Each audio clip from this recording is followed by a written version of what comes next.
Hello everyone, प्रेम भैया। आज की इस वीडियो में हम लोग बात करने वाले हैं तुम्हारे क्लास 9th के 2027 के फाइनल एग्जाम के पेपर के बारे में। ये तुम्हारा क्लास 9 2027 का फाइनल एग्जाम का पेपर इजी बनने वाला है या मीडियम बनने वाला है या तुम्हारा हार्ड बनने वाला 2027 के क्लास 9 के एग्जाम के लिए। अगर तुम्हारे क्लास 9 में हो तो तुम्हारे लिए जानना बहुत ज्यादा जरूरी है, क्योंकि सीबीएसई वालों ने अपने वेबसाइट पे क्लास 9 का पूरा पेपर पैटर्न डाल दिया। तुम्हारा क्लास 9 का नेचर ऑफ क्वेश्चन पेपर क्या होने वाला है। इन्होंने एक और अपडेट डाली क्लास 9 के लिए। ये तो क्लास 9 का पासिंग क्राइटेरिया जो तुम्हारा उसको पूरा चेंज कर दिया है। पहले क्लास 9 का बच्चा 16 नंबर लाके पास होता था, अब इन्होंने बोला नहीं 27 नंबर से कम नहीं चलेगा, मैं बता दूंगा। उसके अलावा इन्होंने पूरा पेपर पैटर्न, मैथ का पूरा पेपर पैटर्न डाल दिया कि math question paper design class 9 26-27, class 9 का साइंस का पूरा क्वेश्चन पेपर डिजाइन सीबीएसई ने वेबसाइट पे डाल दिया। तुम देख लो क्लास 9 2026-27 का क्वेश्चन पेपर डिजाइन डाल दिया। सोशल साइंस का क्लास 9 का क्वेश्चन पेपर डिजाइन पूरा डाल दिया ऊपर से नीचे का। मैंने इसको पूरा पढ़ लिया है और तुम्हारे लिए जानना बहुत ज्यादा जरूरी है। अगर तुम क्लास 9 में हो और ये सारी चीजें जान ले तो मैं गारंटी ले रहा हूं तुम्हें क्लास 9 के फाइनल एग्जाम में 95 नंबर लाने से ना भाई कोई रोक नहीं पाएगा। और मिस करते हो भाई तुमसे सबसे बड़ी गलती होगी, मैं गारंटी ले रहा हूं। अब हम लोग आते हैं क्लास 9 के उन मेजर अपडेट्स पर जो सीबीएसई ने क्लास 9 2027 के एग्जामिनेशन के लिए किए हैं। तो तुम्हारे लिए जानना बहुत ज्यादा इंपॉर्टेंट है, तो वीडियो बिल्कुल एंड तक देखना। उससे पहले मैं अपने बारे में थोड़ा सा इंट्रोडक्शन तो मैं देता रहा हूं। मेरा नाम प्रेम भैया है और मैं क्लास 10th को पिछले 7 साल से पढ़ा रहा हूं यूट्यूब पर। मैं क्लियर बता दे रहा हूं। सीबीएसई के सारे ऑफिशियल अपडेट मैं यूट्यूब पर उनको दे देता हूं। और मेरे सीबीएसई की ऑफिशियल टीम जो टीचर्स बोर्ड एग्जाम में कॉपीज को चेक करते हैं 9th 10th की, जो टीचर पेपर को बनाने में इनको पता है पेपर कहां से बनता, सारी चीजें उनको पता रहती है कि क्या अपडेट्स है, पूरे ऑफिशियल है, उनसे मेरे पर्सनल कॉन्टैक्ट है, बातचीत है। तो मैं जो अपडेट बताऊंगा पूरे ऑफिशियल, सबसे सारा ऑफिशियल बताऊंगा, मैं क्लियर बता रहा हूं। और यूट्यूब पर जो चैनल रहते हैं जो क्लास 9 के अपडेट देते हैं वगैरह देते हैं, मैं उनके बारे में क्लियर बता रहा हूं। वो सिर्फ व्यूज के लिए करते हैं या फिर ऐसे ही कुछ भी बता दिया कि व्यूज आ जाए बस। इसमें सबसे ऑथेंटिक अपडेट तुम्हें मिलेगा इस चैनल पे। और जिन बच्चों को बिलीव नहीं हो रहा, देख लो लास्ट ईयर सीबीएसई के हेड ऑफ डिपार्टमेंट से एचओडी से हमें अवार्ड मिला था, हमें हमारी बुक को अवार्ड मिला था। इस बार भी हम न्यूज़पेपर में आ चुके हैं, अभी तुम देख सकते हो, अभी न्यूज़पेपर में आ चुके हैं सीबीएसई के साइड से, और मोदी साहब भी बगल में तुम देख सकते हो। तो जो भी मैं हूं, मैं क्लियर कर दूं कि मैं कोई फेक अपडेट कभी भी नहीं देता। मेरे चैनल पे जो अपडेट मिलेगी सबसे ऑफिशियल अपडेट तुम्हें मिलेगी। और मैं 10th का भी यूट्यूब चैनल में दिखा दे रहा हूं, 3 लाख से ऊपर फॉलोअर है। और ये सारे अपडेट जो ऑफिशियल अपडेट सीबीएसई की रहती है मैं सारे यूट्यूब पर यहाँ पर 10th में दे देता हूं। और 9th के लिए तुम्हारी बारी आ गई है। तो ये जो चैनल है तुम्हारा 9th का है, तो रिक्वेस्ट है ये जो चैनल है उसको सब्सक्राइब कर लो। सबसे पहले सब्सक्राइब करो कि तुम्हारे लिए बहुत इंपॉर्टेंट, 9th में 95 नंबर आने के लिए ये चैनल तुम्हारे लिए बहुत इंपॉर्टेंट है। तो पहले सब्सक्राइब कर लो। सब्सक्राइब कर लिया होगा, हाँ ठीक है। अब हम लोग आते हैं अपडेट पर। पहली चीज तुम्हारा पेपर पैटर्न 2027 का तुम्हारा पूरा, तुम्हें पता हो बुक्स वगैरह चेंज हो गई क्लास 9 की। मेरे को तो बहुत सारा एक्सपीरियंस है, 7 साल से क्लास 10 को पढ़ा रहा हूं, तो बुक्स वगैरह चेंज हो गई। तो क्लास 9 का लास्ट ईयर का जब तुम्हारा पेपर बना था, वो तुम्हारा जब बुक चेंज नहीं, तब पेपर जो बना था लास्ट ईयर 25-26 का, वो तुम्हारा हार्ड पेपर बना था, क्योंकि बुक चेंज नहीं थी। पेपर 9 का हमेशा हार्ड ही बनता था। इस साल जब बुक्स चेंज हो गई, सब कुछ हो गया, तो पेपर इजी बनेगा, मीडियम बनेगा, हार्ड बनेगा, इसके बारे में हम लोग डिस्कस करेंगे, ठीक है। तुम 95 आराम से लेओगे, तुम प्रेम भैया के साथ हो, टेंशन मत लो, ठीक है। अब हम लोग डिस्कस करते हैं कि पेपर तुम्हारा कैसा बनेगा, ठीक है।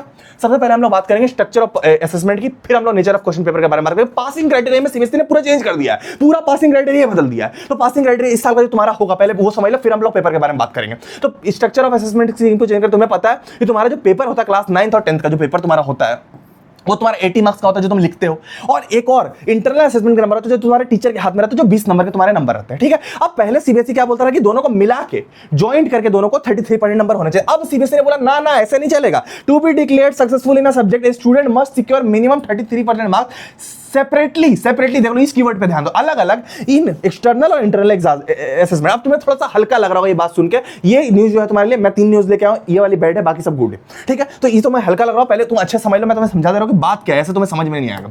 मेरी बात को पहले समझो, बात क्या है। पहले फर्स्ट अपडेट जो है तुम्हारा क्लास 9 का पासिंग क्राइटेरिया पूरा बदल गया तुम्हारा सीबीएसई, ये अर्जेंट अपडेट है भाई। तो ये अपडेट तुम्हारा अर्जेंट है, बिल्कुल ध्यान समझ लो कि पहले तुम्हें क्लास 9 में 2025-26 में पास होने के लिए क्या चाहिए होता है, अब तुम्हारा 2027 में पास होने के लिए क्या चाहिए, बिल्कुल ध्यान समझना, मैं तुम्हें बिल्कुल आराम समझा दूंगा, ऐसे समझ में नहीं आएगा। पहले मैथ 2026 में, मान लो चलो तुम्हें मैथ में 2026 में पास होना क्लास 9 तो तुम्हें क्या चाहिए था, 80 नंबर का पेपर आता था और 20 नंबर का इंटरनल असेसमेंट, दोनों को मिलाकर 33% लाना होता था, मतलब 33 आउट ऑफ 100 लाना होता था। पर इसमें एक ट्विस्ट था, इसमें एक ट्विस्ट ये था कि 20 में से 17 नंबर सीबीएसई को कंपलसरी टीचर को देने ही रहते हैं। अगर सीबीएसई का टीचर 17 नंबर से बच्चे को कम देगा तो उसको जवाब देना पड़ेगा क्यों कम दिया, नहीं तो उसकी नौकरी भी जा सकती है। तो सीबीएसई का टीचर रिस्क नहीं लेता रहा, 17 से कम किसी को नहीं देता रहा, समझ रहे बात को। क्योंकि अगर तुमने प्रोजेक्ट नहीं दिया, कुछ बहुत मेजर कारण है, तभी 17 से कम हो सका, ऐसे कम नहीं तो 17 में 17 सबको मिल जाता है 20 में। अब क्या टोटल 33 आउट ऑफ 100 चाहिए, तो मतलब 80 में से 16 नंबर ही लाना रहता था, 80 आउट ऑफ 16 आउट ऑफ 80 ही लाना रहता था। जब तुम्हारा क्या था 16 और 17 मिला के तुम्हारा 33 में हो जाता था, तुम पास हो जाते रहे। अब 17 में सीबीएसई ने क्या कर दिया, अभी 2027 में सीबीएसई ने क्या कर दिया, अब 33% इधर अलग से पेपर में लाना, इधर अलग से लाना। तो अभी भी तुम्हें वो 17 नंबर तो मिल ही जाएंगे, टीचर दे ही देगा, काटेगा तो है नहीं। 17 से 20 के बीच में देते रहे, 18 तुम अच्छे बच्चे हो तो 20 में 20 मिल गया, इधर अलग तो 33% मिल ही गया तुम्हें। पर इधर अब सीबीएसई ने बोला पेपर में 33%, मतलब 80 में से अब तुम्हें क्या करना, 27 कंपलसरी है लाना, नहीं तो तुम्हें फेल कर दिया जाएगा। समझ में आ रहा, फेल हो जाओगे तुम तो 80 में 27 तुम्हें लाना ही लाना पड़ेगा। पहले क्या था 16 में पास थे, अब 27 में पास हो रहे हो, तो ये तुम्हारे लिए थोड़ी सी बैड न्यूज है। पर ऐसा नहीं तुम प्रेम भैया के साथ तुम्हें टॉप करना पक्का है, टेंशन तुम लो मत, नहीं समझ रहे बात को। तो ये तुम्हारे लिए थोड़ी सी दिक्कत है, बाकी सब सारे तुम्हारे लिए गुड न्यूज है। ये तुम्हारा पासिंग क्राइटेरिया हो गया। 80 में से 16 में पहले पास था, अब 27 में पास है, तुम आराम से पास हो गए, कोई दिक्कत नहीं है। पर ये तुम्हारे लिए थोड़ा सा नंबर बढ़ा दिया गया, तो ये प्रॉब्लम वाली बात तुम्हारी थोड़ी सी। सेकंड अपडेट जो है पेपर पैटर्न को, अब ध्यान से देखो पेपर पैटर्न पता चला तो 80 में 27 28 नहीं भाई, पूरे नंबर आ जाएंगे, पहले समझ लो। तो पेपर पैटर्न तुम्हारा क्या, अब देखो nature of question paper class 9 10th के लिए क्या करेगा। तो बोर्ड एग्जामिनेशन जो तुम्हारा होगा या क्लास 9 का एग्जामिनेशन होगा, यहाँ ये लोग बार-बार बोर्ड लिख देते हैं, यहाँ फाइनल भी लिखना चाहिए क्लास 9 के लिए, ये 9 10 दोनों के लिए। पहले मैं क्लियर कर दूं, ऊपर से ही तुम्हें दिख रहा होगा 9 10 दोनों के लिए, ठीक है। तो अब तुम्हारे लिए क्या है कि 50 पॉइंट जो क्वेश्चन होंगे वो कॉम्पिटेंसी फोकस्ड क्वेश्चन होंगे और केस स्टडी बेस्ड क्वेश्चन होंगे, सिलेक्टेड रिस्पांस वाले क्वेश्चन होंगे। इन्होंने बोला कि हम रियल लाइफ क्वेश्चन पे भी पेपर बनाएंगे और तुम्हारे हॉट्स वाले क्वेश्चन पे भी पेपर बनाएंगे। अब पेपर का ओरिजिनल डिजाइन जो इनका पेपर का वो कैसा है, पहले मेरी बात को समझ लो। मेरे को बहुत सारा एक्सपीरियंस है इसलिए मैं तुम्हें अच्छे से बता रहा हूं, ठीक है। अब देखो मेरी बात को समझो, mathematics question paper design class 9 अब 26 27 का। अब इसमें जो टाइपोलॉजी ऑफ क्वेश्चन है, सबसे पहले रिमेंबरिंग अंडरस्टैंडिंग वाले जो क्वेश्चन है वो तुम्हारे एनसीईआरटी से आएंगे, ठीक है। तो 54% तुम्हारे एनसीईआरटी से आएंगे। उसके अलावा तुम्हारे अप्लाइंग वाले क्वेश्चन जो तुम फॉर्मूला वगैरह अप्लाई करते हो वो 24% आएंगे, वो भी तुम्हारे एनसीईआरटी से आएंगे। तो मतलब 62 मार्क्स का आउट ऑफ 80 तुम्हारे एनसीईआरटी से बनेगा, क्योंकि न्यू एनसीईआरटी की बुक है, बहुत सारे क्वेश्चन वो सीबीएसई वाले देंगे, समझ रहे बात को। और उसके अलावा जो तुम्हारा एनालाइजिंग, इवैल्यूएटिंग और क्रिएटिंग, ये तुम्हारे थोड़े डेंजर वाले क्वेश्चन होते हैं भाई। ये कॉम्पिटेंसी फोकस क्वेश्चन होता है जो तुम्हें खुद से दिमाग से सोच के लिखना पड़ता है। एनसीईआरटी से ही रहेगा पर बुक से नहीं रहेगा, घुमा देंगे पूरा, ठीक है। तो ये तुम्हारा क्या 18 नंबर का तुम्हारा आएगा जो 22% क्वेश्चन होता है, ठीक है। इसको कॉम्पिटेंसी फोकस क्वेश्चन बोलते हैं, ठीक है। तो एनसीईआरटी तुम्हारे लिए करना मैथ में बहुत ज्यादा जरूरी है, इससे तुम्हें ये चीज समझ में आ रही है। तो एनसीईआरटी के सारे क्वेश्चन अच्छे से करना, न्यू बुक है वहीं से देंगे वो, ठीक है।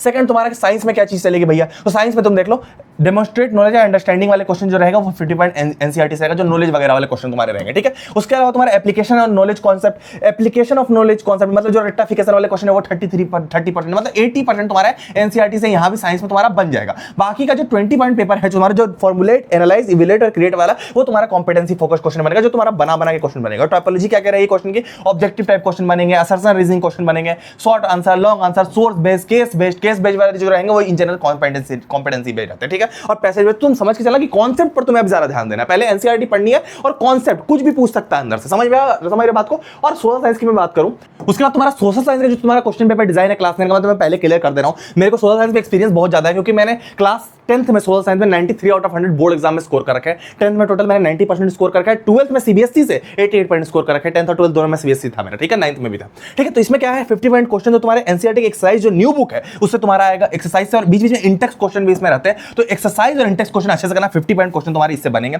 और 50 पॉइंट जो तुम्हारे एनसीईआरटी के टॉपिक से बनेंगे, जो इंटरनल क्वेश्चन रहते हैं लाइंस के बीच से। जैसे मान लो तुम्हारा कोई टॉपिक है डेवलपमेंट, और डेवलपमेंट का बोलेगा 3 फीचर ऑफ डेवलपमेंट बता दो, रिसोर्स प्लानिंग के बारे में, रिसोर्स के बारे में 3 फीचर बता दो, समझ रहे हो। तो उस टाइप के क्वेश्चन जो इंटरनल में, तो दिमाग थोड़ा खुले रखना भाई, कॉन्सेप्ट पर ध्यान देना। अभी तुम्हें 9th में 2 चीजें करनी, मैं एक्सपीरियंस से बता रहा हूं, ठीक है। 7 साल मेरे को क्लास 10 को पढ़ाते हुए हो गया, ठीक है। तो मैं एक्सपीरियंस से बता रहा हूं, मेरी बात को समझ लो। 9th में अगर तुम्हें अच्छा स्कोर करना तो तुम्हें एनसीईआरटी और कॉन्सेप्ट पर ज्यादा ध्यान है। सब में देखो तुम्हें एनसीईआरटी पेपर भरा हुआ है, तो एनसीईआरटी के सॉल्यूशन तुम्हें अच्छे से करने आने चाहिए। एनसीईआरटी में पकड़ अच्छे नहीं। अगर तुम्हें एनसीईआरटी के बच्चों को मेरे को कंप्लेन आता है कि भैया एनसीईआरटी का सॉल्यूशन नहीं है हमारे पास, ये नहीं है, तो अगर तुम लोग रिक्वेस्ट करोगे तो मैं एनसीईआरटी के सॉल्यूशन सबसे अफोर्डेबल प्राइस में तुम्हारे ला दूंगा, क्योंकि पूरे यूट्यूब पर कहीं पर भी एनसीईआरटी के 9th के अच्छे सॉल्यूशन नहीं, न्यू बुक्स के। तो न्यू बुक्स के अगर तुम्हें एनसीईआरटी के सॉल्यूशन चाहिए तो मेरे को एक बार कमेंट कर देना एनसीईआरटी सॉल्यूशन। तो 10th में तुम्हें पता होना चाहिए भाई कि हमें रिवीजन बुक्स तक में अवार्ड मिल चुका, नंबर 1 रिवीजन बुक में अवार्ड में, तो हम जो बुक्स लाते हैं सबसे ऑथेंटिक रहती है। तो 9th में भी अगर तुम्हें चाहिए भाई तो मेरे को एक बार कमेंट कर देना 9th एनसीईआरटी सॉल्यूशन, क्योंकि तुम्हारा मेजर जो पेपर चंक ऑफ पेपर है मैथ में, साइंस में और एसएसटी में तुम्हारे लिए एनसीईआरटी से यार। तो मेरे को एक बार कमेंट कर देना, तुम्हारे लिए मैं रेडी करवा दूंगा, 1 वीक के अंदर रेडी करो। तो मेरे को एक बार कमेंट कर देना कि भैया एनसीईआरटी सॉल्यूशन चाहिए हमें मैथ और साइंस का क्लास 9th का, ठीक है, और इंग्लिश का और एसएसटी का, ठीक है। तो मैं तुम्हारे लिए रेडी करवा दूंगा, ठीक है। तो चाहिए तो कमेंट करो, तुम्हारे लिए बहुत ज्यादा इंपॉर्टेंट है वो चीज, ठीक है। अब हम लोग आगे आते हैं कि तुम्हें पता चलेगा पेपर मेजर एनसीईआरटी से बनेगा और तुम्हारा इंटरनल चॉइस भी तुम्हारे उसके रहेंगे, ठीक है। तो पहला तुम्हारा अपडेट ही हो गया। अब तुम्हारा जो दूसरा इंपॉर्टेंट अपडेट है वो तुम्हारा सेकंड अपडेट है, तो एडवांस मैथ और साइंस का अपडेट है सीबीएसई के साइड से। ये मैथ और साइंस एडवांस क्या होता है भैया,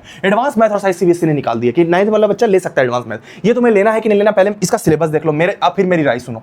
इसका जो सिलेबस है इंडेक्स तुम देखो, इसमें क्या सेट्स है, देख लो यही वाला तुम्हारा सिलेबस है।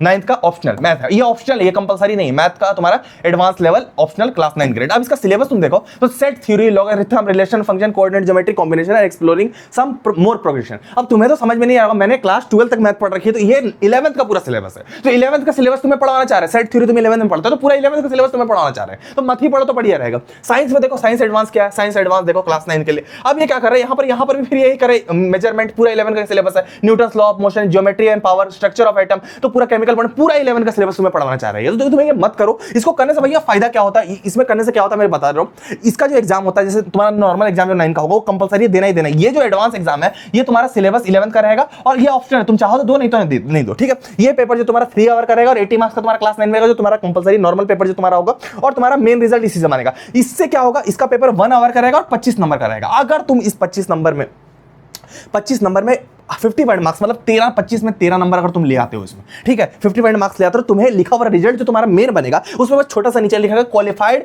एडवांस मैथ और साइंस, बस उतना लिखा हुआ है। तो उतना सा लिखने के लिए तुम्हें जरूरत नहीं है उतना पढ़ने का, उतना करने का। वो ऐसे बच्चों के लिए जिनको बहुत ज्यादा इंटरेस्ट है मैथ और साइंस में, इनसे रिजल्ट में कोई फर्क नहीं पड़ेगा। तो तुम्हें मेन ये सिलेबस पर फोकस करना जो तुम्हारा एनसीईआरटी का सिलेबस, ठीक है। तो तुम इसको इग्नोर कर सकते हो, सीबीएसई की साइड से अपडेट था, इंपॉर्टेंट था, इसलिए मैंने बता दिया कि इस पर ध्यान नहीं देना। कभी भी एडवांस मैथ और साइंस सुनो तुम टेंशन मत लो, तुम्हें ध्यान नहीं देना इस पर, ठीक है। ये तुम्हारे लिए अपडेट था, ठीक है। अब तुम्हारा मेन जो अपडेट है यहाँ पर 3 लैंग्वेज अपडेट है जो तुम्हें समझ में नहीं आएगा। Understanding R1 R2 and R3 जो तुम्हारा 3, अब बच्चों को समझ में भी नहीं आया अपडेट, मैं समझा दे रहा हूं ऑफिशियल होने के नाते मैं सही से समझा रहा हूं। अब सीबीएसई का एक सर्कुलर आया था 1 जुलाई को, इन्होंने यहां पर सिंपल बोला कि यहां पर इन्होंने सिंपल बोला था कि 1 जुलाई से यहां पर इन्होंने बोला कि with effect 1 July 2026 class 9 study 3 languages R1 R2 R3 shall be compulsory, ठीक है, एटलीस्ट 2 लैंग्वेजेस आर इंडियन। अब यहां पर 2 लैंग्वेज इन्होंने इंडियन बोल दिया है, समझ, इंग्लिश उसमें ऐड नहीं है, मतलब तुम्हें हिंदी संस्कृत दोनों लेना पड़ेगा क्या। यहां पर इन्होंने क्लैरिफिकेशन नहीं दिया, मैं तुम्हें समझा रहा हूं चीजें तरीके से चलती कैसे है, तो मेरी बात को पहले समझ लो।